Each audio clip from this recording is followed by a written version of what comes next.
Welcome on behalf of the school for joining this event. I'm Gabriel Cuellar, a professor in practice here. Today in the next talk for our spring 2022 lecture series, we are delighted to welcome Paulo Tavares. Thank you, Paulo, for participating. We're very excited for this contribution today. And yeah, very much looking forward. Tavares is an architect, a writer, a researcher, and an educator based in South America. He leads transdisciplinary spatial projects, navigating the historical, political, legal, and environmental.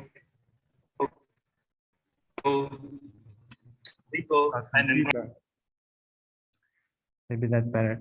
Tavares leads transdisciplinary spatial projects, navigating the historical, political, legal, and environmental dimensions of land claims, indigenous design, and human, non-human rights, operating through fieldwork, media, and multifaceted forms of advocacy. His work opens a collaborative field aimed at environmental justice and counter-hegemonic narratives. Characteristic in this work is the way that Tavares approaches the relationship of the geological, ecological, and botanical with the social, political, and territorial. Importantly, Tavares problematizes the supposed distinction between nature and culture, and in doing so is able to investigate environments, present and historical, in important ways. For example, within the Autonoma Agency, which he directs at the University of Brasilia since 2017, Tavares develops and presents spatial evidence that supports land claims of indigenous people across South America. This form of advocacy also presents productive ways of thinking about architecture. Indeed, his work asks us to acknowledge a much broader understanding of what constitutes environmental design. Tavares has published and exhibited internationally, and in 2019, he co-curated the Chicago Architecture Biennial, which focused on how architecture has been used as a site for collective action and social change. Alongside his long-term collaboration with forensic architecture, he has also taught at the Pontificia Universidad Católica in Quito, led the MA program at the Center for Research Architecture at Goldsmiths in London, and is currently a professor at the Faculty of Architecture and Urbanism at the University of Brasilia. Paulo, thank you again. Welcome. Looking forward to your talk.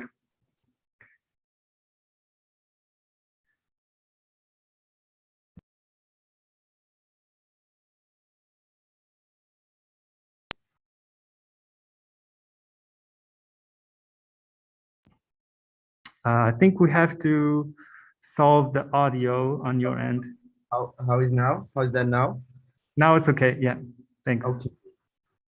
I hope you folks are hearing me well, both presentially and virtually. First of all, I'd like to thank Gabriel and the University of Minnesota School of Architecture for inviting me for this lecture series, and especially thanking Gabriel for this kind invitation and for the very generous introduction bio. It is indeed one of the best descriptions of my practice. So I do appreciate that, and yeah, and it's a pleasure to share some ideas and thoughts and projects with you today. Okay, so what I thought to do is to share informally, not in a very structured way, some recent projects that are concerned precisely with the thematics that Gabriel just pointed out in his introduction. So I'm going to share my screen with you. Okay. Can you see my PowerPoint, I believe? Yes, it's perfect. Okay, thank you. Sometimes the internet down south here at this time of the day doesn't work quite well, but I hope that we don't face any problems along the lecture, and I apologize in advance if there is any issue which is not under my control. So I want to address first the idea that if the cities are right, if spaces are right, if territories are right, if the environment indeed is right, spatial practices, architecture, design should be conceived or can be conceived and deployed as a form of advocacy of those rights. So I want you to keep in mind this idea that if the cities are right, architecture is a form of advocacy. Secondly, I want to address the question that the current ecological crisis, the current crisis of climate change, of mass extinction, of global warming, it's not only a question of repairing land or environmental repair, but it's foremost a question of historical reparation, meaning that if we want to address questions of climate change, questions of global warming, questions of environmental breakdown, we need to look to our past and repair the wrongs that have been committed throughout the history of colonial racial capitalism. And architecture plays a fundamental role in that, in as much as architecture has been one of the instruments of power that exercise those forms of violence that we need to repair, both against communities as well as against land itself. Now, the third idea that I want to somehow throw on the table is the idea that the digital doubling or the digital rendering of planet Earth configures a new side of intervention and provides certain types of tools and medias traditionally to the field of architecture that empower design as a form of advocacy. And I'm going to try to speak about those three thematics in a very sort of short and brief way through some of the recent projects of the agency Autonoma that are run here in Brazil. The first, I want to talk a little bit about the idea of settler modernism, right? Which is a play with the concept of settler colonialism. So Brazil, the way in which Brazil defined itself as a nation, and I'm going to speak about cases here in Brazil where I live, where I'm based, and defines itself as a modern nation, was very much defined through the idea of a process of self-colonization or auto-colonization, right? So we are going to find different sociologists and writers and intellectuals, specifically the first half of the 20th century, speaking that colonization in Brazil became a sort of nationalistic project. So here you see famous sociologist Gilberto Freire saying the colonization of Brazil soon ceased to be strictly European to become a process of auto-colonization, a process that would, after independence, take on a national character. Here we see another sociologist, Nelson Werneck Sodré, talking about that the Brazilians of today, this is 41, do nothing more than obey the imperative, the dialectical imperative of a country that needs to conquer itself in order to fulfill itself, right? A politics of intra-border imperialism. So again, this idea that in order for the country to realize itself as a modern nation, as a nation indeed, it had to proceed, it had to follow a process of conquering itself, right? Of sort of continuation of the colonial project. And here's Presidente Getúlio Vargas in 1938, a very important president in Brazil that implemented, in fact, a process of colonization. He's going to speak about a kind of Brazilian type of imperialism, right? He's going to say, we need to promote this push in order to suppress the demographic vacuums, the demographic voids, as they would say, in our territory. Here is our imperialism. We have an expansionism, which is to grow within our own borders. And indeed, Vargas implemented during his 15 years long dictatorship in the 30s and 40s, project that he called the March to the West, claiming that the true meaning of being Brazilian, of Brazilianness, is the march to the West. That is to say, is that form of auto-imperialism. And here's another propaganda of the 40s, the early 40s, of the government of Getúlio Vargas, of this project of conquering the inner territorial Brazil, where he's going to say, you know, all this interior land, all the forests and savannas of the interior of Brazil will cease to be, you know, a chapter in natural history, in the history of the earth, to become a chapter in the history of civilization.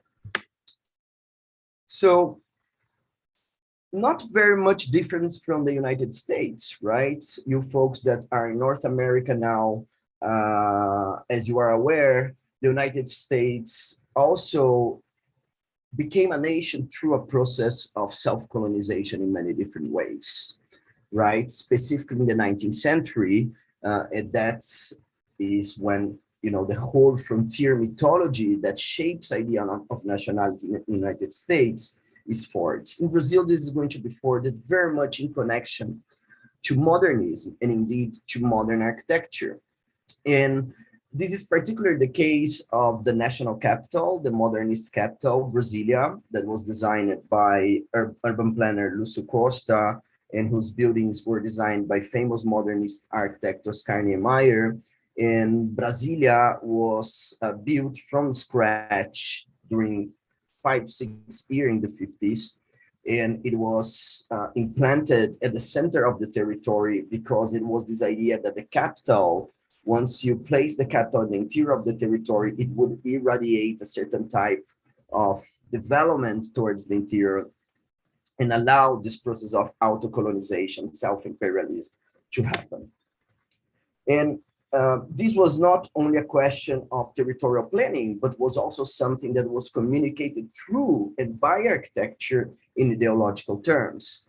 So you folks may know that the urban plan of Brasilia follows this trace, which looks like an airplane, right? And indeed, some of the critiques would call that Lúcio Costa, the urban planner of Brasilia, was trying to design an airplane that, or it was the symbol of an airplane that would propel Brazil towards progress, right? But if you look to, you know, the archives of the planning of Brasilia, it's not an airplane, it's in fact a cross. And it's a cross that symbolically wants to demarcate the possession of a territory, likewise colonial invaders did in the 16th century. And this is a phrase by Lúcio Costa himself. Brasilia, he says, is a deliberate act of possession, a gesture still in the sense of the pioneers colonizers, along the lines of the colonial tradition, two axes crossing at a right angle, that is the sign of the cross itself. So there is this sort of, you know, ambiguity that Brasilia is a kind of colonial cross, but at the same time an airplane, and this is very revealing of this structural relationship between colonization and modernization, coloniality and modernity that shapes the process of national formation of Brazil, and indeed one could claim shaped the process of national formation throughout the Americas. So I want you to stay with this connection between this structural relationship between colonialism and modernization. And here's Brasilia and some of the archival photographs. And one of the remarkable episodes where one can see this ideological construction that claims that national formation and modernization is grounded on colonialism is an event that was organized to inaugurate the construction site of Brasilia even before the construction of the city, which was a massive Catholic mass, somehow improvised in the construction site of Brasilia. So here what you see, it's an improvised chapel, altar, Catholic altar, designed by Oscar Niemeyer. And when this mass, this Catholic mass was realized, President Juscelino Kubitschek ordered the Brazilian Air Force to bring a delegation of Carajá indigenous people who live, I live in Brasilia now, by the way, I'm speaking to you from Brasilia, and the Carajá live about 500 kilometers from here. So he ordered the Brazilian Air Force to bring this delegation of indigenous groups, and this is what you see in Illustrated Magazine report on the first mass, and it says, the cross rises, in Brasilia. And when doing that, what he was trying to communicate and to do was, in fact, to reenact a very important, a very well-known moment in the colonization of Brazil, which is when the Portuguese colonizers arrived in a territory that they would take possession of. The first thing that they did, and this is recorded in several historical documents, was to celebrate a Catholic Mass, right? To claim that that territory was the possession of the Portuguese crown. And this image of the first Mass in Brazil was immortalized by a painter. That's what you see on the screen now, called Victor Meirelles, in 19th century, when ideas of nationalism and of nation were being shaped throughout the world. So Brazil was not different, very much like 19th century nationalism. So he immortalized the image to create a historical scene of the formation of Brazil. And it's sort of remarkable how Brasilia was surrounded by this idea that it was the extension, the continuation of colonial act, right? To the extent that they would reenact that colonial scene. Terra nullius tabula rasa. So when the military took power in Brazil in a US-backed coup in 1964, so somehow these two ideas of a modernist concept of tabula rasa and a colonial concept of terra nullius came together in a massive territorial planning that was designed to conquer the hinterlands, to conquer the savannas and the forests of the interior of Brazil, to realize this process of self-auto-imperialism. And here I'm going to show you some images, some archival images of this territorial planning project, which, as you will be able to see, was very much informed by strategies, by planning programs that drew from modernism and modernization. So here's a map of the highway corridors that they were planning throughout the Amazon basin. It's a massive process of what I call territorial design, and they were opening up these huge highways in the middle of the jungle. And this is a pamphlet of the propaganda bureau of the military that they were distributing internationally to attract financial investments to indeed colonize Amazonia. So you see that image of trying to portray the forest as something industrial, as something modern, right? At the same time, they're also relying on images of colonization and colonialism to say that that project was in fact an extension of quote unquote civilizational colonial process that Brazil was realizing, and thereby fulfilling its manifest destiny as a nation. And here's an image of the Portuguese colonizers. Again, you see the presence of indigenous peoples here, and this idea that, before the present and the future was somehow a whole, an entire continuum, that colonization would lead us to modernity, would lead us to progress. These are some images of the planning of those settlements. You can see this very modernizing designs that were to be implemented in the Amazon. And indeed, some of them were implemented, opening, colonial settlements from one day to the other, attracting hundreds of thousands of migrants to colonize the forest, to make the forest productive. And indeed, whole cities were built from scratch throughout Amazonia. And here I always present that image because it's almost like they were trying to plan a non-stop city throughout the Amazon basin. And when we see the patterns of deforestation, that's what you see on the screen now, we call it the fish spine patterns of deforestation. Sometimes you have the impression that deforestation in the Amazon happens because of lack of government control, lack of monitoring, lack of regulations. There is lack of government planning. But in fact, the opposite is true. One can see that deforestation followed the precise blueprint of the military plan. And indeed, these generate what I call ecocide by design, right? A form of destruction, a form of violence against land that was intrinsic to certain design ideas that were implemented at the time. And of course, that this territory was not an empty territory. It was not a voided space. It was not a vacuum, as planners and politicians would say, but it was a territory occupied since time immemorial by hundreds and of different indigenous nations. So in order to deal with this population, that is to say, in order to open their lands so they could be colonized, the government came with a policy that was officially called the politics of pacification.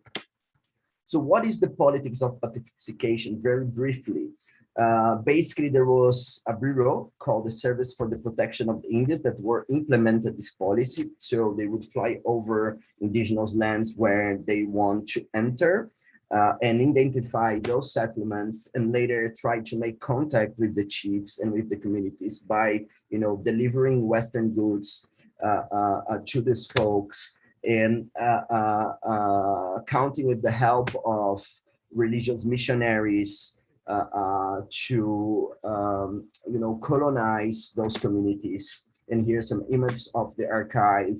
And the whole idea was that they would somehow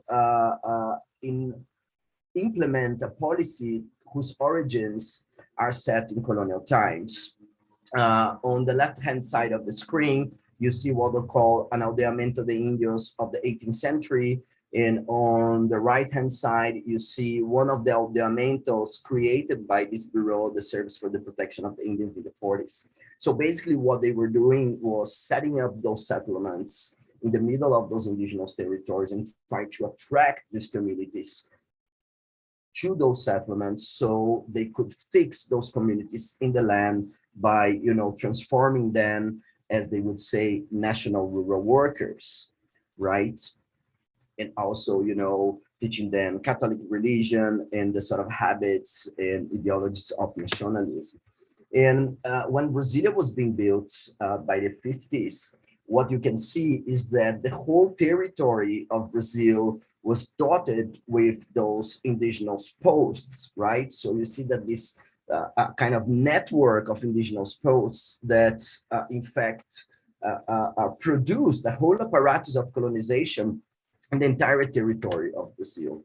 And I like this map that I'm bringing to you very much, the map on I believe it's your left-hand side, at least for me here watching. And it's a map produced by an ethnologist called Kutni Muendaju in the mid-40s. And he wanted to map every single group and linguistic branch of the indigenous population that live in the interior of Brazil. And we see this kind of highly incredible, very colorful map that indicates that this territory was indeed a plurinational territory where many different languages and many different cultures would live together in forming this sort of incredible patchwork of different cultures and languages. So in a way, the process of self-colonization and auto-colonization meant that this population or this territory would need to be de-plurinationalized, that is to say, would be homogenized in one single nation, in one single representation of, what Brazilianness was, and that implied, transforming indigenous peoples, as they called, into national rural workers. I'm going to jump a little bit. This part of the disappeared is a bit, so I can move forward to the more design-led parts of the advocacy. So, of course, that these projects of colonizing those indigenous territories were extremely violent. And in many cases, as you can see, it was somehow driven through architecture, are driven through architectural plannings and urban plannings and territorial designs. And in many different cases, it led to a series of grave human rights violations and territorial violations of those groups. And indeed, in few cases, to genocidal acts committed against specific groups that were nearly exterminated. And in my work as an architectural advocate, we were called to produce mappings of indigenous territories that were emptied out by this politics of pacification, of colonization, in order to establish that those territories were traditional ancestral indigenous territories. And I'm going to show a project called Botanic Archaeology.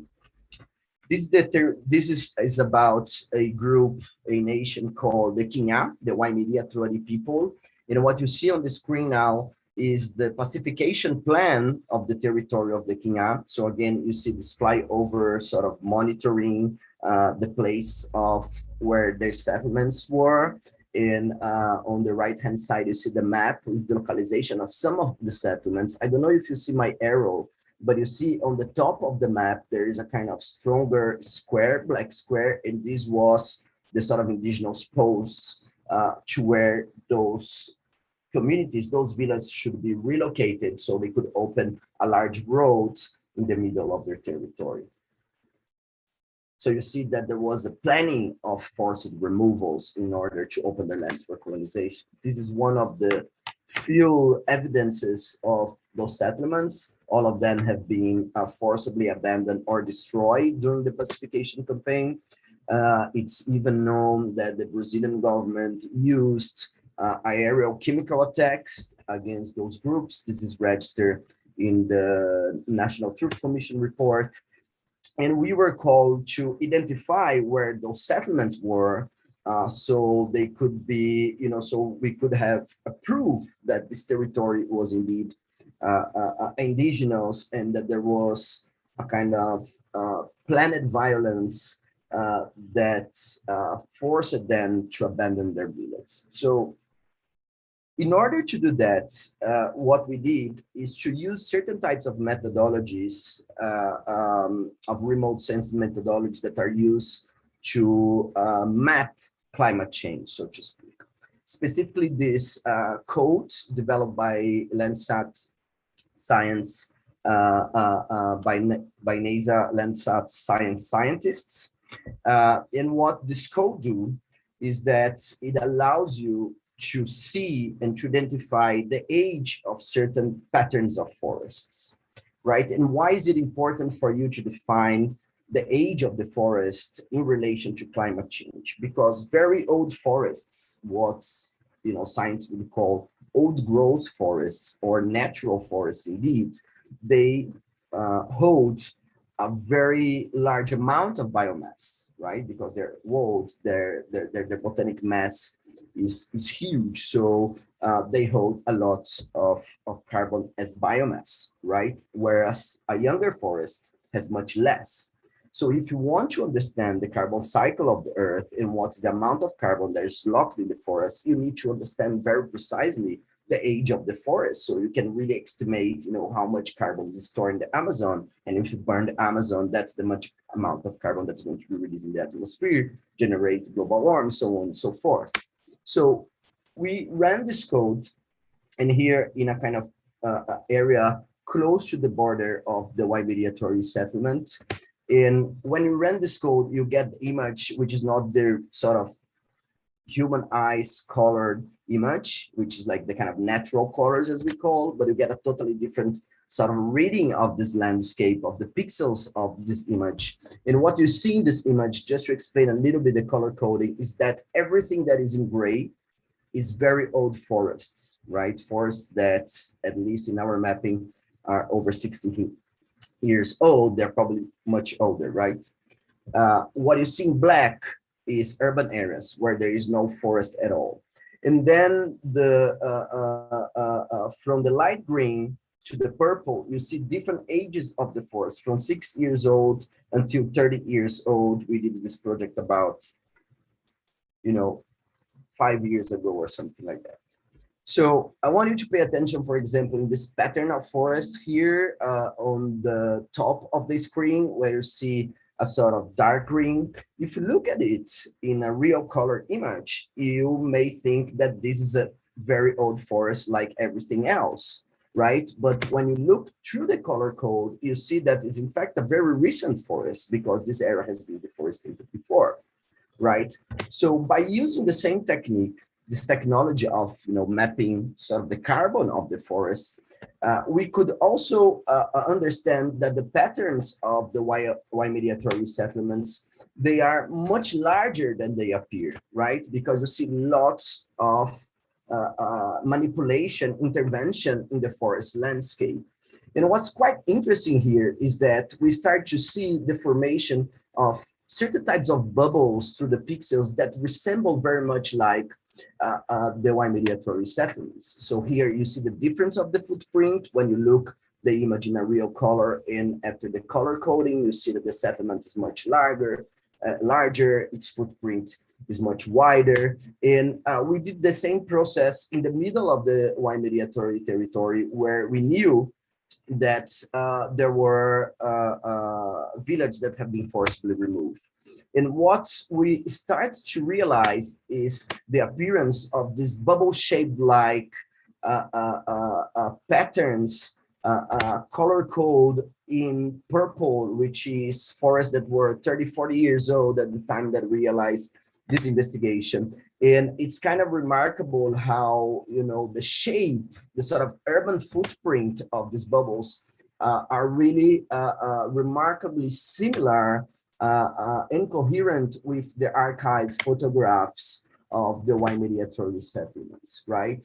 So in a way, and if you see a kind of footprint of this forest that have been deforested, this kind of old forest, 30 years old forest, in a contemporary village, you see that the footprint is very similar. And when you run the code through the entire territory, what you see is several sort of clusters of those bubble-shaped footprints organized alongside the river streams and the river channels, in a way that you see that this territory was completely populated by different settlements, right? That were organized in a network of rivers. And it's interesting to see that the sort of evidence of the presence of the sites is the forest itself.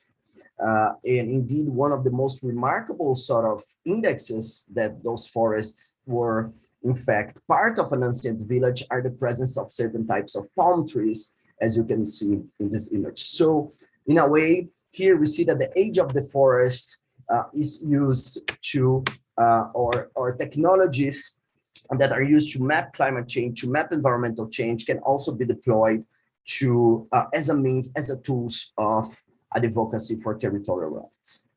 I want to follow up on that and present another project which I call Memory of the Earth. This is a very similar context. An indigenous nation called the Xavante-Aue people, central Brazil, forcibly removed by the Brazilian state along the 50s and 60s, so that the territory could be occupied. And again, we were called to provide some evidence of the ancestrality of the history of this territory. And what we decided to do is to, again, identify where the ancient villages of the Xavante people were located in order to show that they have been displaced. And we used several photographs or several archives that were produced during the politics of pacification of the Xavante people.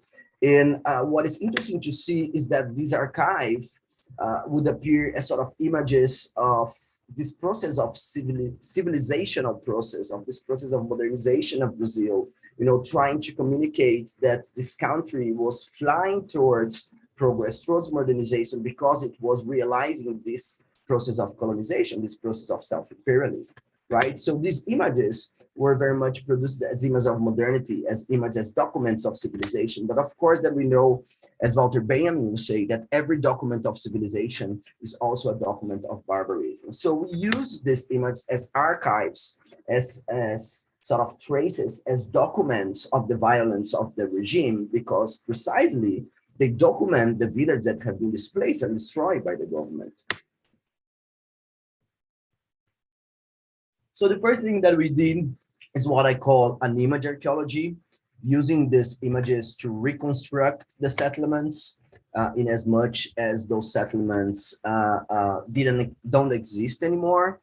And by doing that, we were able to sort of reconstruct those archaeological sites, even if virtually, and to understand the size of those sites, to understand their architectural shape, their urban form, to understand the way that they were placed in the landscape with this form of arc, always open towards the river and towards the gallery of forest formations. Here again, some of those archaeological drawings that we did of these ancient settlements.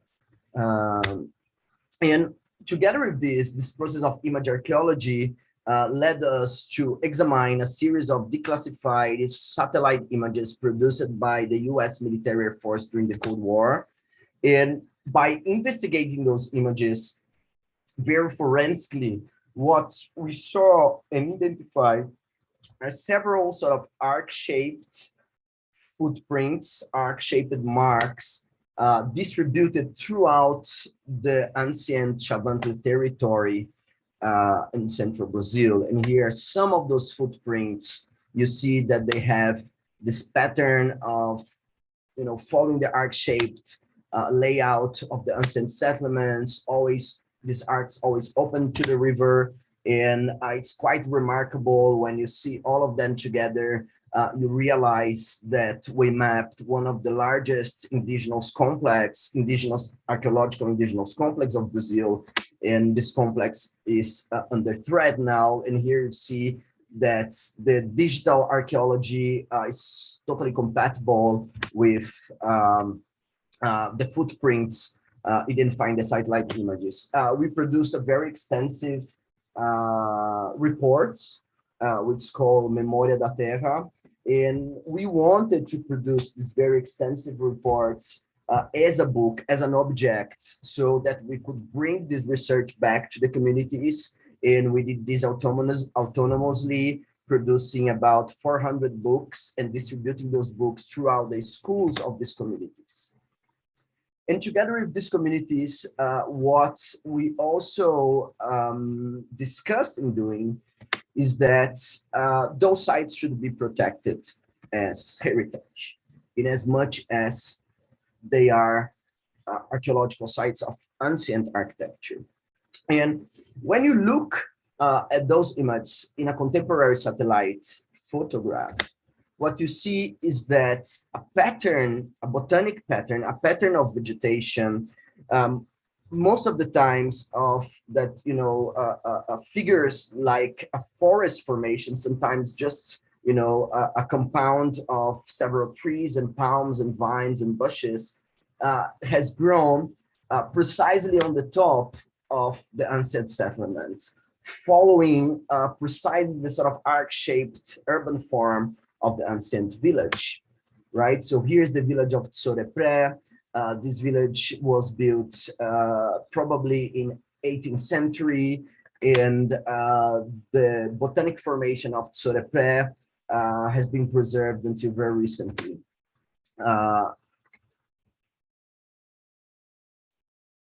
And together with the elders, besides this idea of an image archaeology, what also did is a landscape archaeology. This is what I call the earth as an archive.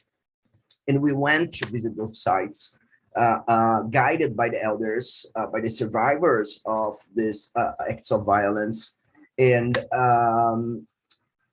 the elders, they are really sort of the ones who hold a kind of impressive knowledge about this territory, and they are really able to identify those sites by recognizing those trees or those botanic formations when they see them. Despite the fact that the area has been massively deforested in the last decades, they can still navigate this territory in a very impressive way. And here is then the identification of the village of Boú, the cultural geopolitical center of the ancestral territory of Marauat Sede. We can identify the village, we can identify the cemetery, and we can even identify a camp that at this time was occupied by the indigenous group. This image is from 1966, when the deportation of the remaining survivors of the Shabbat of Maraut said happened from their land. And here, a contemporary satellite image, you see that this botanic formation has also grown the top of the village. We can still identify the cemetery by very sort of characteristic types of plants and trees, and even the camp can also be identified by the different type of botanic formation.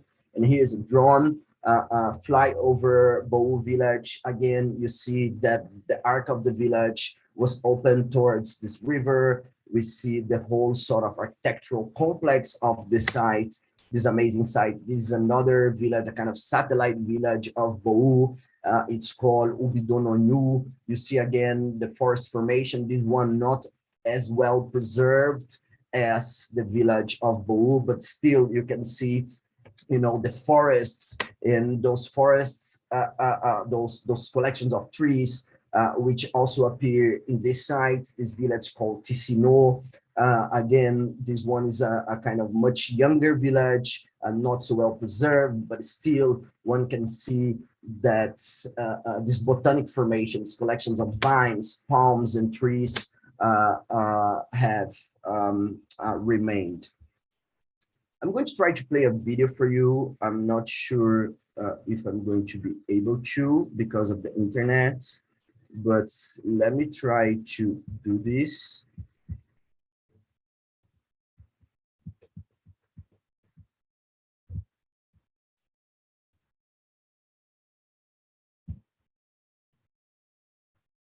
And I'm going to play this, and while I play, I'm going to speak over a bit.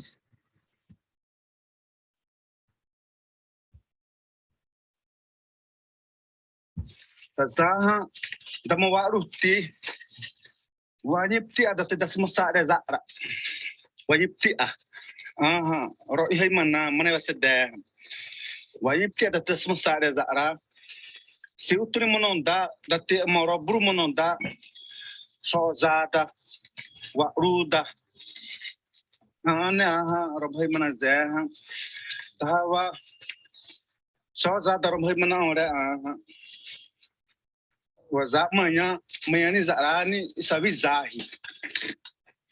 here we are entering to the site of Bou. As you can see, we are entering to a private property, Bou, which is the geopolitical and cultural center of Maraut Sede. The archaeological site of Bou today is located in a private property in a huge farmland designated to produce soya. And we went to visit the site with one of the elders, Policarpo, who you can see now at the screen.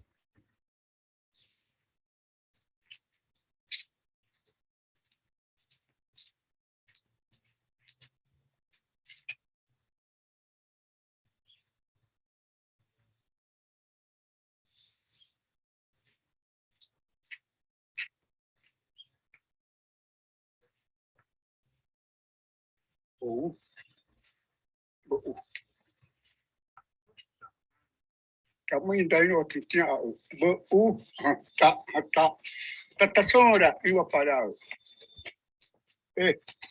tak sora oh dia ni nak sora tak sukte tak sukte So this was a very emotional moment because Policarpo lived in this land when he was young, when he was a young warrior. And he has a kind of fascinating knowledge of the territory. And what you are seeing now is he coming to the center of Bou and identifying the arc of trees, you know, the huge forest formation as the archaeological site of this ancient village. And he led us to a kind of walk through the village. And I'm just going to let it play a little bit more, and you can see how he can identify even by locating some specific trees and pointing out which houses were at this specific site.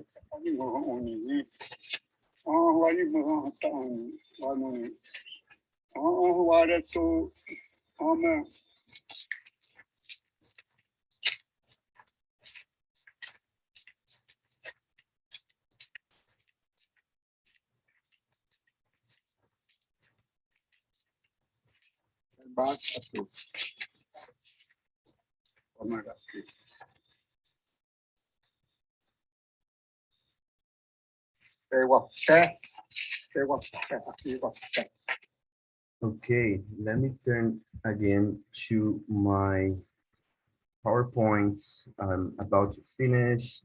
I know it took a lot of time from you already. So here's the forest formation, the botanic formation of the village of Tsino. And this photo is very important for me because somehow it shows that it has a certain type of constructed architectural quality to this forest formation. Indeed, those trees, those vines, those palms, they are a form of ruin, a form of vestige, a form of trace of the ancient settlements. Although they are ruins that are not dead like stones, but they are ruins that are alive like forests. So can you claim that those trees, those pines, those vines, they are indeed heritage, they are indeed architectural ruins, they are indeed spatial monuments, right? So what happened is that when the land of the Chavante were recognized by the Brazilian state very later on, part of this area, which you see in yellow here, was not demarcated, officially demarcated. Although it was recognized, as you can see the trace with this yellow area, it was not demarcated. And all those archaeological sites, or the main archaeological sites, because this area was the sort of cultural, political center of the entire territory, they stay outside. They stay precisely in this area. That means they stay outside indigenous recognized territories, and therefore they're under threat of being destroyed at any time, because this area is one of the largest planetary hubs of soy plantation. So together with them, we designed a petition for the Brazilian Institutes of Historic and Artistic Heritage, so that they need to recognize that those trees are in fact a form of archaeological heritage, that they are in fact a form of architectural heritage, and therefore that they should be protected, that they should be protected from any type of destruction. And in doing that, we examined several of similar types of petitions that were or reports that were in studies that were produced by the Brazilian Institute of Artistic and Historic Heritage. And one can see that there is an entire language of certain type of ruinology, so to speak, right? And we were sort of appropriating this type of language, this type of documentation, which is indeed a form of architecture, right? We need to understand that those types of documents, those types of medias, they are also instruments by which things can be destroyed or protected, by which things are considered heritage, are considered worth value, and other things are not. So they are indeed forms of architecture. And we went to the community and gathered, the signatures of the chiefs. And this, we are just releasing this document this week. And we are articulating a kind of a large sort of advocacy campaign, because this archaeological complex is under threat, and indeed many of the sites have already been destroyed. So here's the village of Boú in 2016, and here's the village of Boú 1 year ago. So you see that the whole sort of what we call Cerrado, this area of forest formation around the main site of the village has been completely destroyed, although a bit of the campment is still there. The center of the village is still there, and some trees in the cemetery is still there, and they remain there because the chief went to the farm and said, you cannot destroy, because here's our cemetery, here's our ancestral site. But even though the owner of this farmland destroyed everything else. And this has happened in a moment in Brazil where the incumbent president, the genocidal in chief, Jair Bolsonaro, has promoted openly types of policy that are directly aggressive against indigenous groups, so that people feel empowered to go and destroy those archaeological sites without any consequence. And that's why we are putting this petition, and we are launching it next week, together with the largest mobilization that's happened today, that happened these 2 coming weeks in Brasilia. And to conclude, I want to talk about this idea of an environmental repair and an idea of historical reparation. So here is the before and after patterns of deforestation in the Chavante land. What you see remaining green within this black border, I don't know if you can see it really well, is the Chavante land of Pimentel Barbosa, and everything that is colored in red are the patterns of deforestation that happen with the advancement of soy plantations, cotton plantations, and cattle farming. Here are some images of the archive produced by photographer Armin Linke and Julia Bruno. We went in a field trip there to map this deforestation. So there is a way in which the patterns of deforestation that we see here are totally entangled with the patterns of violence and rights violations that have been committed against this population. That in order for deforestation and environmental destruction to happen, first, there was a process of, sorry, there is a Q&A. Oh, sorry. I thought somebody wanted to say something about the presentation. So I'm sorry for that.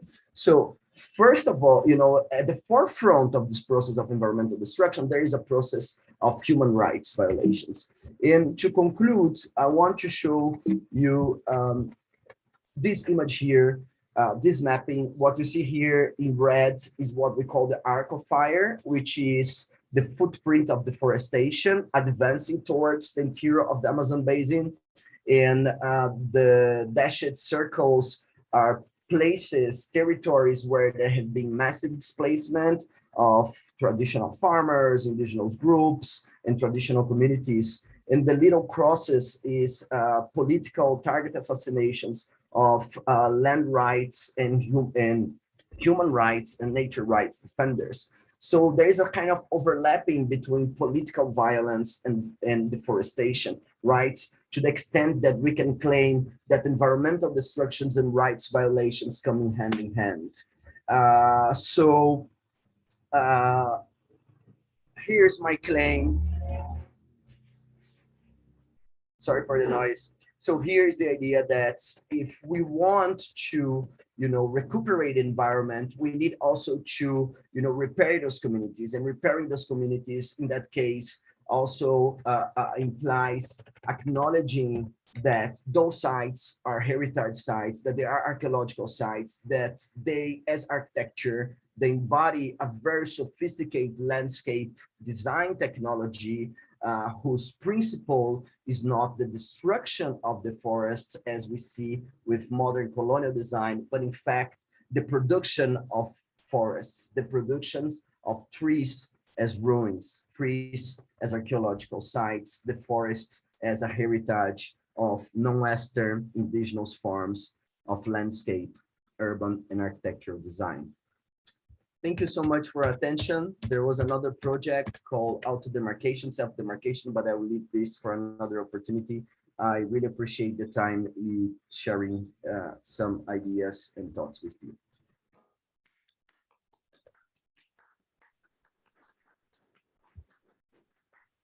Thank you, Paulo. That was amazing. Really, really inspiring. Thank you so much. I'm going to quickly prepare the room for the questions, and then we can start also. I want to mention to those of you in the Zoom, you can pose a question using the Q&A feature. And if you're in the room, just raise your hand so I can see you, and then we can put your question to Paulo. So just give me one moment and turn on the lights, and and everything.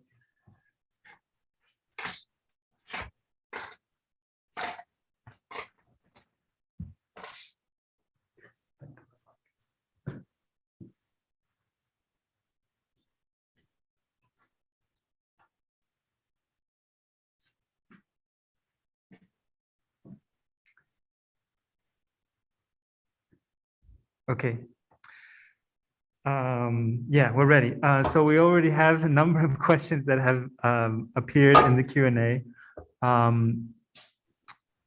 I want to maybe bring your attention to, I guess we can start with the first one. There's a question from Mary Begley, who says, thanks for the fabulous presentation. The process of botanic archaeology and using mapping to construct the earth as an archive is powerful. Is this archive making a necessity or a revolutionary act?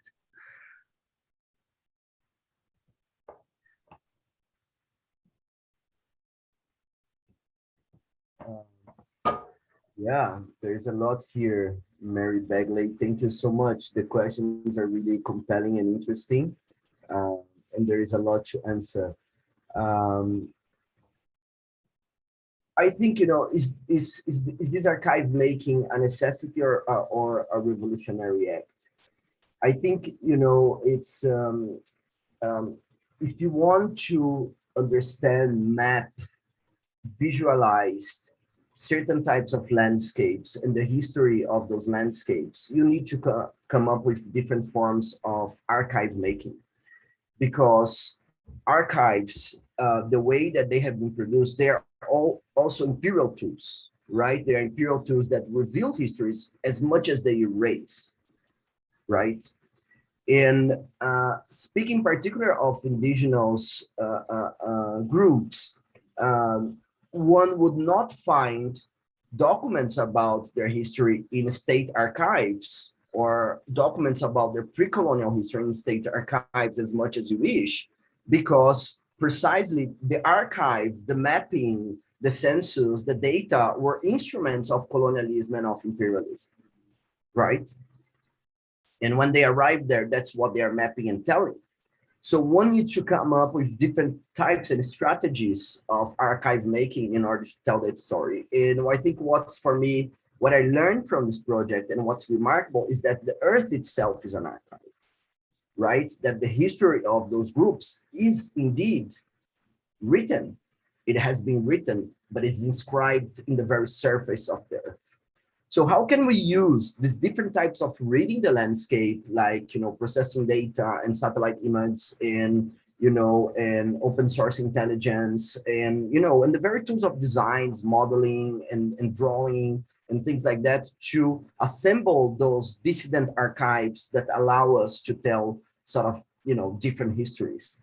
And I think that's the way I think the archive enters here. If it is a revolutionary act, I don't know. There's many sort of implications in use this word revolutionary, which we can discuss about. But definitely, I think that the practice of archive making in architecture today, or to make those distant archives, is fundamental for we to approach what I'm calling design as advocacy. That's fascinating. Thank you.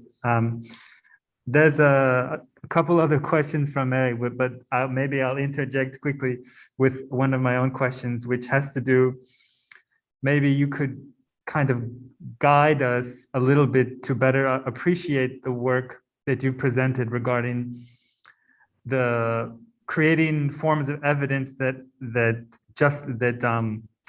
legitimizes, validates indigenous land claims. And in the United States, there is 500, 600 or so federally recognized tribes.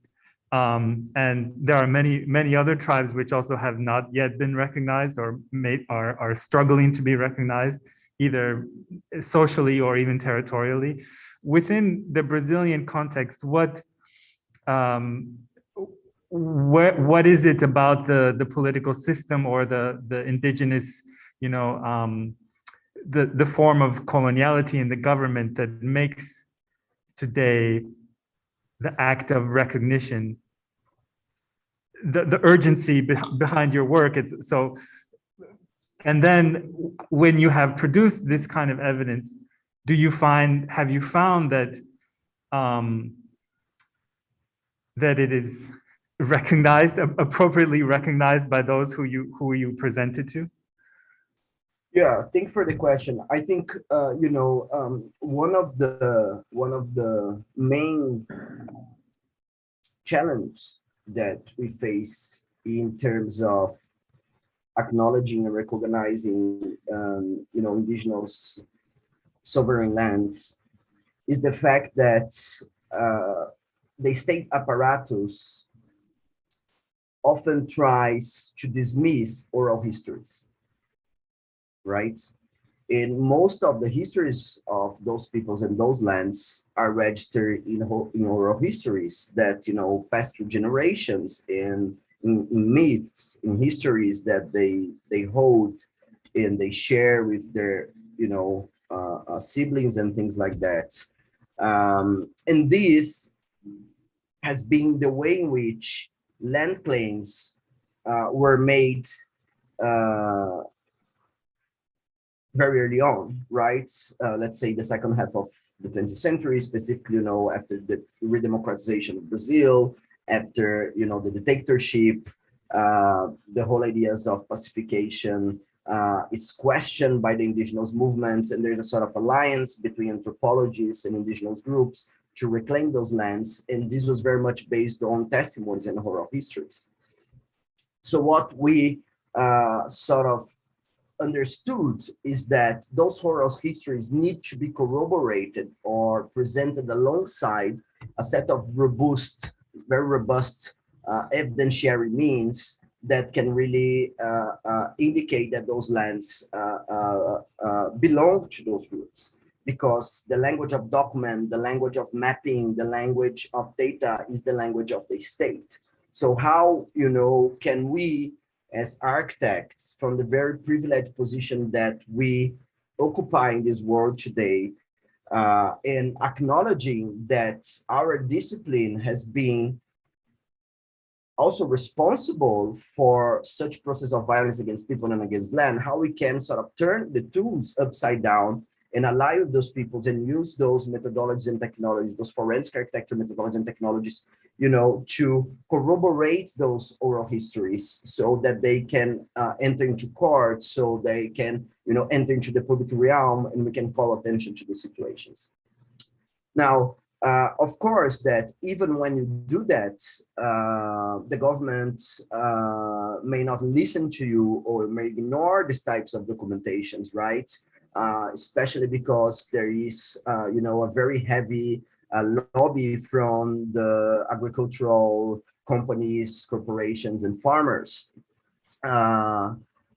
So, of course, there is a way in which this enters into a dispute which operates on the field of the visible, on the field of sensibility, on the field of bring those materials to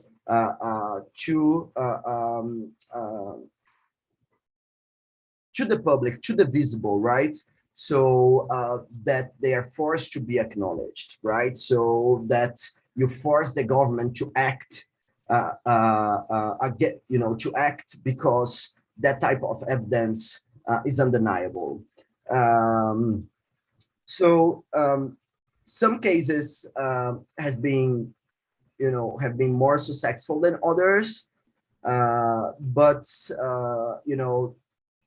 there's a recent case that we did in another area about forced removals that are going to the Superior Court now.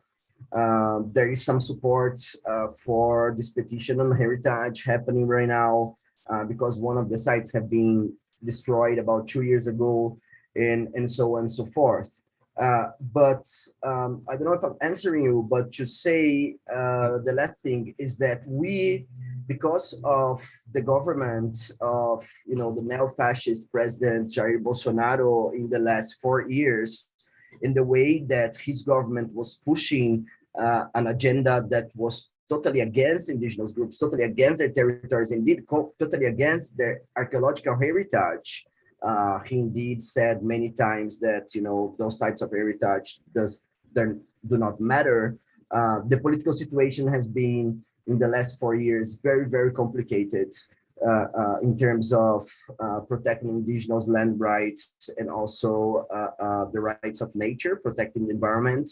But nonetheless, we also need to say and acknowledge that it's quite remarkable how the indigenous movement, the national indigenous movement, were and are the national indigenous movements were and are at the forefront of the political resistance against the neo-fascism trying to be implemented by Bolsonaro.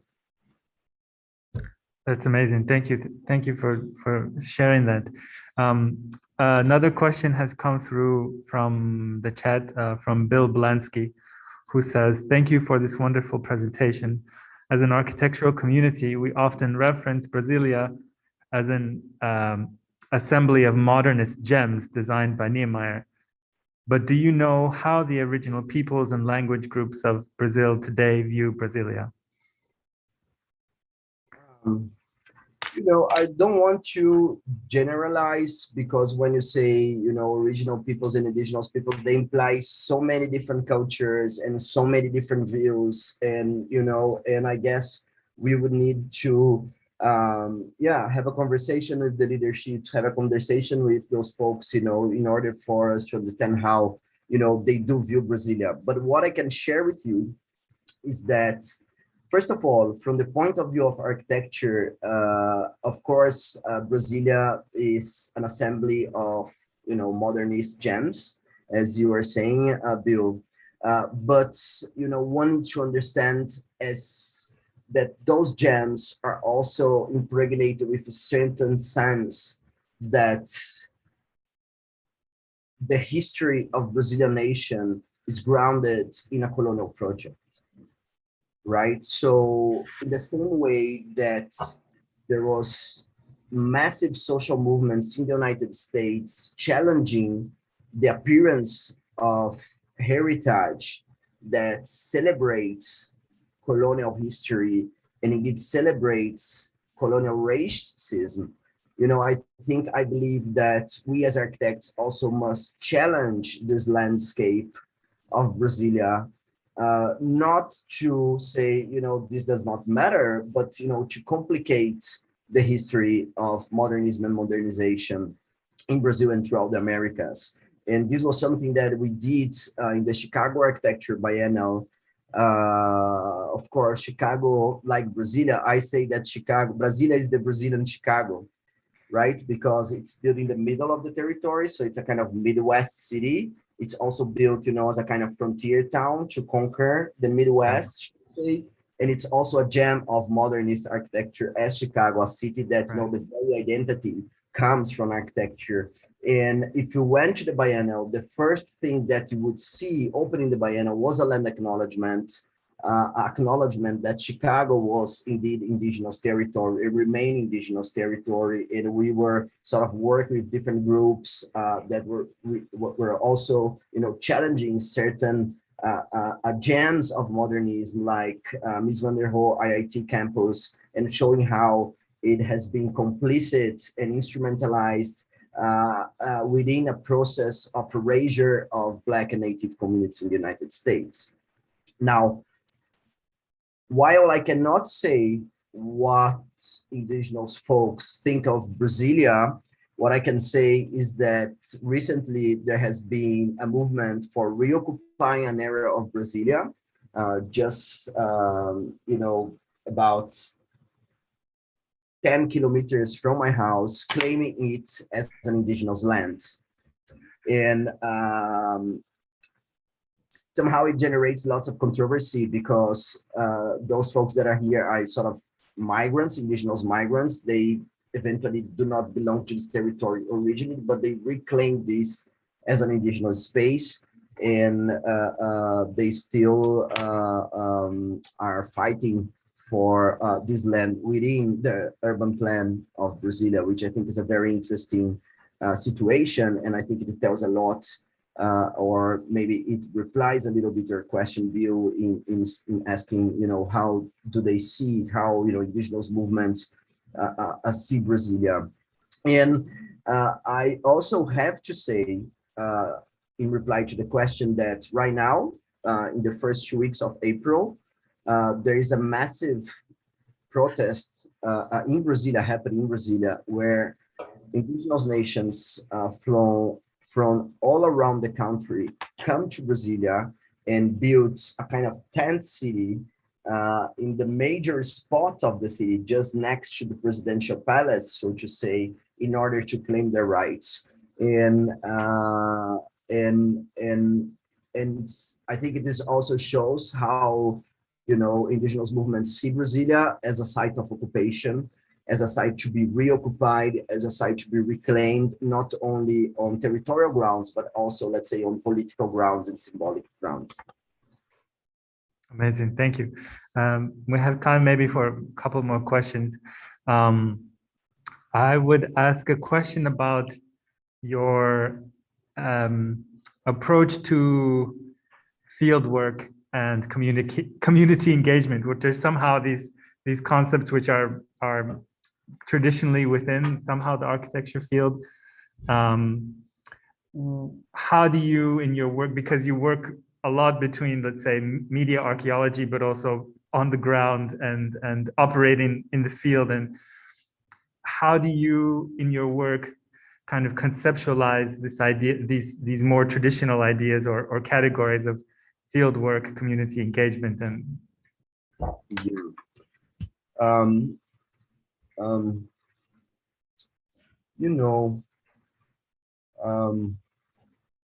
field work is a very problematic word, because it implies, that you're going to the field and you're doing some form of research, right? You are researching those groups, you are researching that land, something that comes as a heritage of colonial ethnography in many different ways. So I tend to think, or to, for myself, and try to conceive my practice as outside the register of ethnography, and it is completely outside, any sort of ethnographic practice in many different ways, and more as a kind of militant type of practice, a militant type of research. That is to say, I understand that, those folks are at the forefront of politics today, that they are pushing many conceptual, ethical, political agendas in terms, what nature means, how we are going to, address, survive, and fight climate change, what are the new sort of, legal and philosophical concepts that we need to work with in order for us to change our relationship with the world. So in my view, they are really sort of the forefront of political and sort of philosophical thinking. And I see myself as an ally, right? As someone that's, again, by the very privileged position, by my education as an architect, I can use some of the tools that I have been trained with to ally with this political process, and give support to these political processes, rather than, I'm doing some form of field work about this and this and that, and that's a form of research. So can we conceive, architecture also as a type of militant type of research, or, indeed as a form of advocacy, right, in support of those groups, and in that way, I think that's how the engagement is sort of built up, right? That's the way, one connects and one creates certain type of relationship with, those communities and those groups. So that's the way I kind of tend to approach more as a kind of, I am, next to, side by, rather than, I'm doing research about an object, Yeah. So, and that means a different type of engagement, I guess, which somehow sometimes is not the same idea of, the sort of community-led sort of development that's traditionally is done in architectural discipline. Yeah, that's really insightful. Thank you for sharing that. Then I think we can go to one more question in the Q&A, in the Zoom Q&A, and then we can wrap up. It's a question from Mary Begley, who asks, I'll read it. It's a few sentences. The articulation of settler modernity as an auto-colonizing force in Brazil is demonstrated powerfully with the maps and images of the Trans-Amazonian Highway in Minneapolis, St. Paul, and the surrounding area. The U.S. interstate system had a devastating effect on neighborhoods, particularly Black immigrant and Native urban communities. Some architects and designers in Minnesota are calling for the removal of the highway or reclaiming the land above, below, around the highway for people. Are there similar conversations about removing highways in Brazil? How would the undoing of infrastructure relate to your theses on coloniality and modernity? Yeah. Yeah, thank you, Mary, for this question. I think it's an interesting question. Let me try. First of all, yeah, there is a very similar talk here. For example, in this land that I'm working with, by coincidence, there is a road that cuts the land in the middle, and there is a whole fight to take the roads outside their land. And those archaeological sites that I showed to you, there are infrastructure planned to run along them. And one of the advocacy strategies that we are using is to claim them as heritage sites. So, we can block the construction of this infrastructure. And this is precisely what we are doing right now after I close this lecture. What I'm going to turn into is to draft this document and show how this road is impacting those archaeological sites. So there's very much, similar talks. Of course, it's a different context. You are talking about, Mary, something much more urban, and I'm talking more about, remote sites. But I want to, finalize this answer by saying it's interesting to see how a highway can be seen, interpreted from, outside the frame of an infrastructure of modernization and progress and things like that, and can be perceived as an instrument that has done wrong, that has been instrumentalized as a form of violence. And in the United States, this, I learned this while I was doing the work in Chicago. This is quite remarkable how urban planning was one of the main means by which, racial and racist structures were crystallized on the ground until today, right? Not only monuments, but also infrastructures. So there is a way in which repairing communities and repairing the land implies the dismantling and even the physical dismantling, in my view, of certain types of architecture and urban structures. It implies also the blocking of certain constructions. In as much as we try to see, or we are now able to see that they are not neutral. They're not just technical instruments, technically, neutralized, but in fact, they have a political dimensions and political intentionality, right? And I always think about, we did a seminar last year at Cornell University in the US, and the seminar was called Reparation Architecture, where we were discussing, what would be if we conceive not an idea of, let's say, social architecture, because every architecture is social, or public architecture, because every architecture is somehow,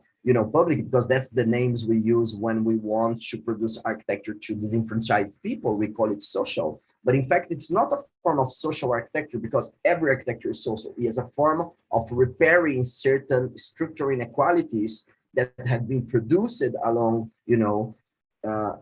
history, and provide that architecture can also be used as a means of, reparation outside the frame of, aid, development, help, and all this sort of paternalizing ways that traditionally shape the discipline.